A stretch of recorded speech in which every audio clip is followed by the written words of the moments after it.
Assalamualaikum warahmatullahi wabarakatuh. Salam, nama budaya dan salam kebajikan. Saya Dila Azari, mahasiswa Magister Farmasi Peminatan Bisnis Farmasi Universitas Pancasila, akan menjelaskan tentang kontrol glucose monitoring atau yang kita singkat CGM. CGM merupakan cara pemantauan glukosa darah berkelanjutan dengan hasil pemantauan real time. Pemantauan menggunakan CGM ini sering digunakan oleh penderita diabetes mellitus. CGM ini merupakan salah satu bentuk kemajuan teknologi pada bidang kesehatan khususnya untuk pemeriksaan gula darah. Sebelum kita membahas lebih dalam terkait CGM ini, saya akan menceritakan sejarah terciptanya alat CGM ini. Dimulai pada tahun 1908, pemeriksaan gula darah itu masih menggunakan urin manusia. Selanjutnya, pada tahun 1965, dilakukan pengembangan strip tes glukosa darah, tetapi untuk menentukan kadar glukosa itu membutuhkan perhitungan yang rumit atau semi kuantitatif. Selanjutnya, pada tahun 1980, pemeriksaan gula darah sudah menggunakan alat dengan tampilan digital yang saat ini sudah banyak digunakan secara pribadi. Dan pemeriksaan ini terus berkembang mengikuti perkembangan zaman. Nah, pada tahun 1999, pemantauan glukosa darah sudah menggunakan CGM. Perangkat CGM ini berbentuk jam tangan dan harus didampingi oleh tenaga kesehatan. Pasien tidak dapat melihat hasil pemantauan secara real time, harus berkonsultasi terlebih dahulu kepada tenaga medis baru mengetahui hasil pemantauan glukosanya. Nah, pada tahun 2017, perangkat CGM ini digunakan langsung oleh pasien, sudah diluncurkan di Amerika Serikat, dan pemantauan glukosa darah ini secara real time. Pasien dapat mengetahui hasil pemantauan glukosa itu langsung pada saat itu. Perkembangan metode pemantauan glukosa ini sangat berkembang pesat. Terbukti bahwa selama kurang dari 20 tahun, pemantauan CGM berkembang sampai saat ini dan dapat digunakan oleh pasien dan langsung melakukan pemantauan secara real time. Nah, selanjutnya kita akan membahas apa itu CGM. CGM merupakan sistem pemantauan gula darah berkelanjutan, di mana sensor kecil dimasukkan ke bawah kulit untuk mengukur kadar glukosa. Sensor inilah yang akan membaca kadar glukosa dalam darah. CGM ini memberikan data secara real time, berbeda dengan glukometer yang hanya memberikan saat pengukuran saja. CGM ini mempunyai tiga komponen penting, yaitu sensor, transmitter, dan receiver atau bisa bridging dengan smartphone. Nah, bagaimana sih cara kerja CGM ini? Pertama, sensor. Elektroda kecil yang dimasukkan tepat di bawah kulit. Posisi yang baik adalah pada lengan atau perut. Sensor ini akan mengukur kadar glukosa dalam cairan di antara sel-sel.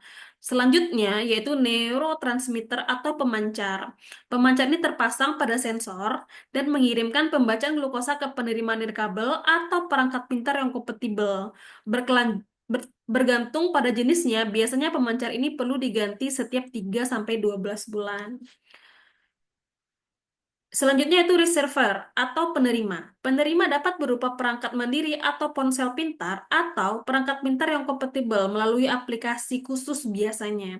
Perangkat ini dapat menyimpan data pengukuran glukosa sehingga dapat disimpan dan menjadi bahan konsultasi dengan tenaga medis dalam menyesuaikan pengobatan bagi penderita diabetes.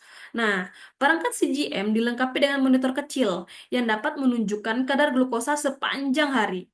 Monitor tersebut juga dapat diprogram untuk membunyikan alarm atau notifikasi dan mengirimkan peringatan jika kadar glukosa berada di luar kadar yang telah ditetapkan.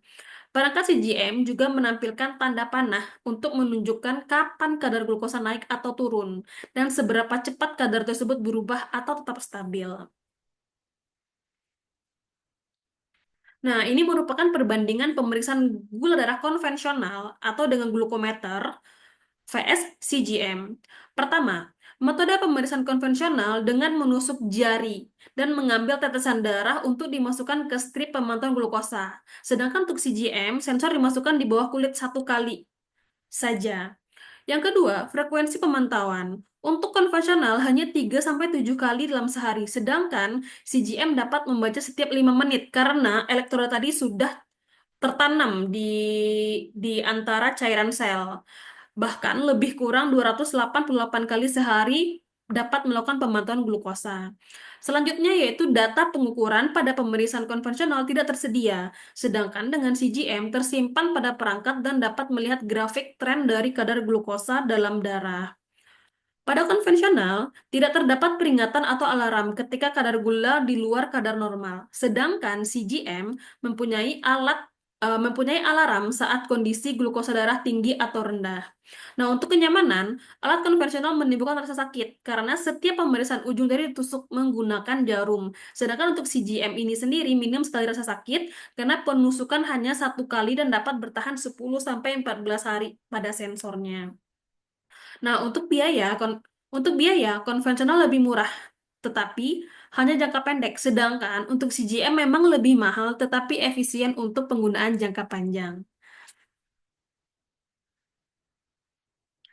Sekian pembahasan CGM ini dari saya. Semoga bermanfaat bagi teman-teman yang menonton. Atas perhatiannya saya ucapkan terima kasih. Nah, berikut adalah referensi yang saya gunakan untuk menyajikan materi ini. Saya Lila Azari, undur diri. Terima kasih. Wassalamualaikum warahmatullahi wabarakatuh.